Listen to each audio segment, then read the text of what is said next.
The girl has the ability to see through a man's mind. All men are naked in her eyes. As soon as she opens her eyes, she immediately knows what a man is thinking without asking. The man in front of her said that his wife had fallen from the second floor accidentally, but the girl saw a terrible scene in his heart. The alcoholic husband had too much to drink and argued with his wife. The husband, in a fit of rage, actually pushed his wife down. Seeing his wife's neck was broken, husband actually showed a smile of triumph. Jack knew that Julie could read his mind. He was sure that Julie could not be wrong, so he immediately informed the police of what had happened, considering that no one should know that Julie had come back from the dead. So when the police arrived, Jack could only say that it was his own speculation, but without solid evidence. The police will not easily believe, so the two decided to find out the truth themselves. But just then Julie suddenly had a hunch that there was more than one victim. There were at least two women's bodies in the river. The man threw the oil drum with the bodies in it into the lake. Seeing the oil barrel completely sink into the river, he left happily. At this point, Julie knew she was being watched by the devil. She advised Jack to get out of this place. The killer was a desperate beast. The righteous Jack could not let this demon go easily. He asked Julie to take the high-powered binoculars and hit the demon's heart, and with just one look Julie knew the demon had found her. She repeatedly discouraged Jack to leave. Jack did not listen. After the demon left, the two paddled to the middle of the lake. Although the murky water blocked Jack's view, but it was no match for the brilliant Julie. To confirm the number of bodies, she dived into the lake. This action immediately stunned Jack. He panicked and shouted Julie's name, not realizing that the demon had been attracted to him. Jack tried to call the police. Unbeknownst to him, the demon had already taken his cell phone. By now, the two had been confronting each other for 10 minutes. Both thought Julie had met with death. Suddenly a hand came out. The two were locked in the demon's warehouse. At this point, Julie was so scared that she could not speak under Jack's repeated questioning. Julie told Jack, under the pond there are 5 women's bodies. They were all put in oil barrels by the devil after a long time soaked in water. The bodies have been completely disfigured at this point.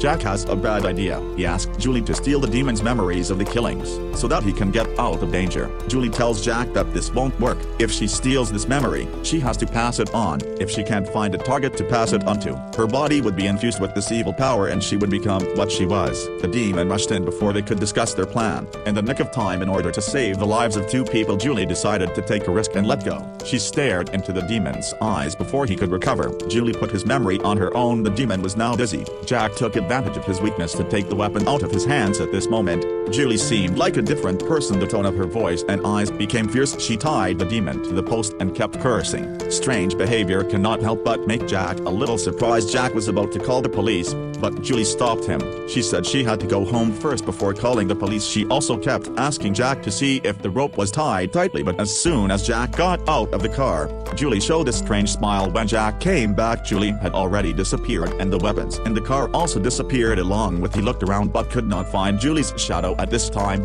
Julie's body has been injected with the demon's memory. She was walking through the jungle with the weapon as if she was looking for something. By coincidence, a rabbit falls into the trap. Julie suddenly became very excited. My personal guess is that she should want to pass this evil memory to the rabbit and then finish it off. At the same time, the police also found the body hidden in the oil drum. The detective asked Jack how you found the body in the pond. Jack didn't want the detective to know that Julie was still alive, so he said it was his own speculation. Obviously, the inspector did not believe this answer. In the inspector's mind, he thought Jack was a psychic who can handle anything. His daughter, who had been missing for 6 years, wanted Jack's help in finding her. He handed Jack his card and let him go. Jack returned home to see his home glass smashed. He immediately panicked. He almost found the missing weapon on the sofa. He came upstairs and found Julie hiding in the corner, and there was a puddle of blood on her body. Jack asked Julie what was wrong, but Julie told him to tie herself up with rope quickly, and gradually a wicked smile appeared on her face. The man tied up his girlfriend and left the house with peace of mind. Unexpectedly, just before he left, an obscene old man broke into the house. The sound of wailing attracted the old man to the second floor. I did not think that the hairy old man was born to be an amorous seed. He knows how to pity a woman. He hurriedly untied the rope for Julie in order to please the old man. Julie used her mind-reading skills to steal his memory. She disguised herself as the old man's missing daughter for 6 years. When Jack came home, he couldn't see Julie except for a piece of underwear. He suddenly panicked seeing the tire tracks on the ground. Jack thought Julie might have been kidnapped, so he wanted to ask the sheriff to help find Julie, but he didn't know that the sheriff was the old man just now. And after the sheriff was confused by Julie, he was convinced that he had found his missing daughter. He also wanted to share the joy with Jack. When Jack saw the sheriff's daughter, immediately showed a shocked expression of evil. "This is my daughter, Sophie. How do you do? How are you?" Jack asked her if you remember me, and then Julie said, "Of course I remember you, Jack. You're not his daughter." daughter. Doesn't he look happy? That's not the point. I want to make him happy. You're lying to him, but he has a real daughter. Jack tried to convince the sheriff. That it wasn't his daughter. But how could a deluded sheriff believe Jack so easily? He warned Jack not to come near them again. Father and daughter. If anything like that happened again, he would make sure that Jack would not get away with it. But that night, the sheriff contacted Jack and asked him to come over. It turned out that Julie was having problems. She kept saying she wanted milk and was afraid of mice. Her blue eyes turned white at every turn. Also said in fear that someone wants to separate her and Jack and also want to destroy her, and the person who makes Julie very afraid is her real father Tom, who also has psychic powers. This trip is specifically to get rid of her. Julie's body contains a mysterious bacterium. This bacterium is strong enough to destroy all humans, but Julie's power is far greater than Tom's, so she could only feel what happened to her through Julie's eyes. He didn't dare to confront Julie, so he looked around for Julie to find out how she was doing. As the saying goes, if you know your enemy, you know your enemy. He asked the doctor if he had seen the ring on the patient. The doctor said he had only seen a snake birthmark on Julie. Tom was very excited to hear this, because it was a pattern that had evolved from the mark on the ring. He went to the hospital room where Julie had been staying and felt every bit of her. You're not supposed to be here.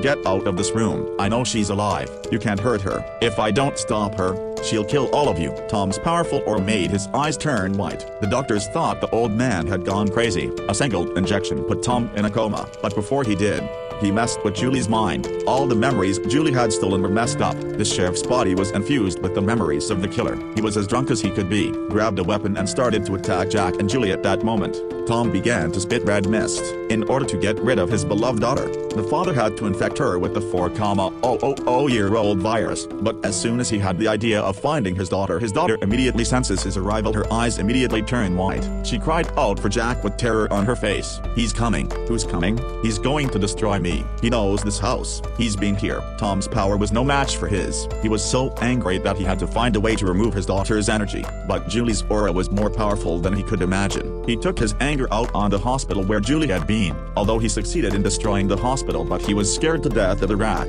and his own life was in danger. Jack wanted to see who had scared Julie so badly, but all he saw in the garden was a large shoe print. The next day, when Julie sensed her father's weakness, she was happy to stand in the sun and bask in it. Julie's body soon recovered after absorbing the sun's energy, but she had forgotten what happened last night. It seems that although Tom's power was not as strong as Julie's, but also erased part of Julie's memory, just then Jack accidentally found footprints full of red flowers. He looked closely but did not know what kind of plant it was, and just touching it made Jack also infected with the virus. His hands were itchy and dry and wanted to touch the water.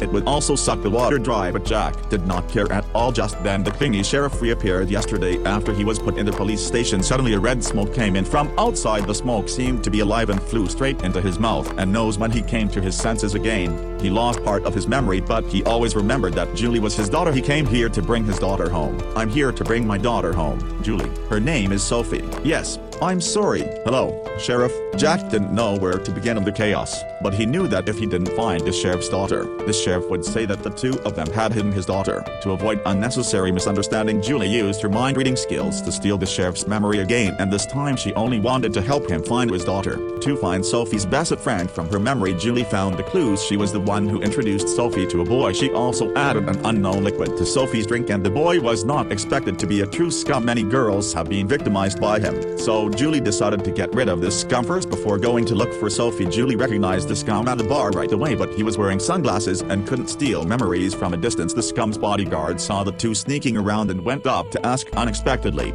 Julie stole the memory immediately disguised as the bodyguard's half-sister. The two of them arrived in front of the scumbag without any problem after seeing Julie's angelic appearance. The jerk is very impressed. Julie wanted to see the scum's eyes as soon as possible, so slowly put her hand over. She knew that she had committed a grave sin, and the scum suspected that Julie was an undercover agent sent by the police. Luckily, Julie was wise in a hurry and pampered. Only then did the jerk drop the guarded heart. When she took off her glasses, she saw Sophie in his eyes, so Julie put the bodyguard's gun in front of the scum and left without a backward glance. What did you take from him? Nothing. I gave him some ideas. What did you give him? My opinion of him. He saw himself through my eyes. I knew where Sophie was. The two men raced to a factory that was about to be blown up. On the roof, they found Sophie in a coma. Jack opened Sophie's eyes for Julie to see, but Julie couldn't see inside her. This also indicates that Sophie is probably suffering from brain death. Jack put her legs flat. He examined her with a stethoscope. He finds out that the unconscious Sophie is pregnant.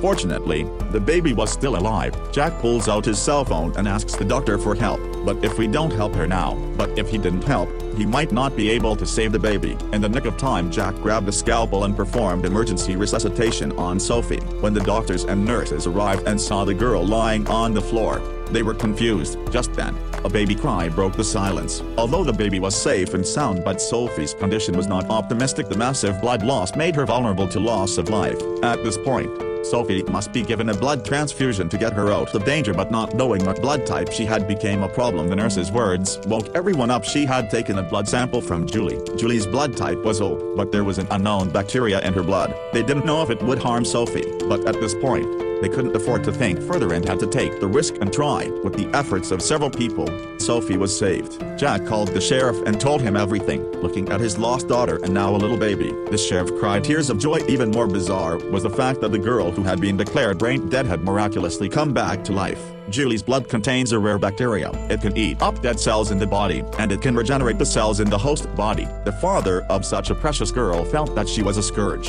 He vowed to get rid of Julie, but before he could begin, it was over. An accident left the father dying and hated. A fresh corpse turns into a mummy after 2 hours because of the grudge. But even a corpse can be very deadly. A daring journalist took pictures of the corpse to make a profit. As the saying goes, greed will be rewarded. The journalist soon had the last meal of his life. While eating salmon, he got a fish spike stuck in his throat and died. The reporter's female colleague also said a word to denigrate the body. 3 minutes later, she fell down the stairs by accident. Meanwhile, doctors in the autopsy of the body accidentally found a bag of mysterious substances after examination. The substance was a 4,000-year-old plant from ancient Egypt, cumin. It was the main ingredient for making mummies in ancient Egypt. Not only can it be used as a preservative when it was fresh, it could also absorb any moisture that came near it, and this may be the cause of Julie's father's death. The doctor could not hold back the excitement of the heart, could not help but laugh out loud. However, just a few minutes after laughing, the accident happened at the same time, and Jack's house also found a large number of this plant, and it was also brought by Julie's father that night when he was looking for Julie.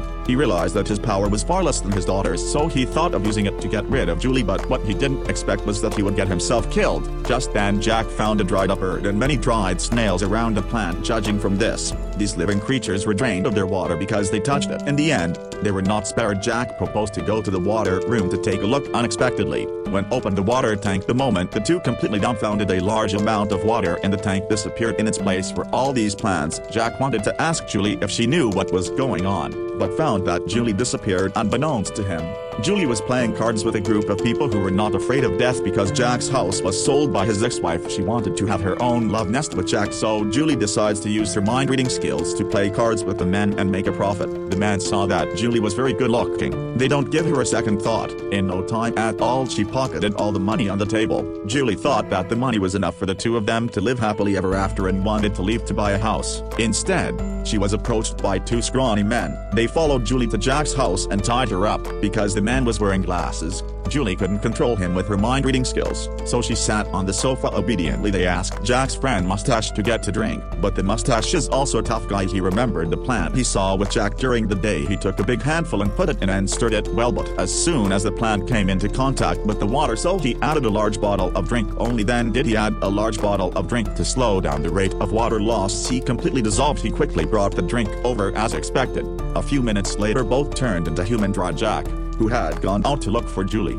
came back and was dumbfounded, but how to deal with the two bodies became a problem. Just then the sheriff came to thank Julie for saving his daughter. Jack was happy to see the sheriff. The sheriff found IDs from the two men killed. Incidentally, this is the police arrested for years of fugitives, so the sheriff took the two bodies back to the police station the next day. Good news came from the hospital. The unknown bacteria in Julie's body was slowly healing itself. This means that it won't be long before she's back to being a normal woman. Soon Jack and Julie had their love nest. The two lived happily ever after in seclusion, and that's the end of the film.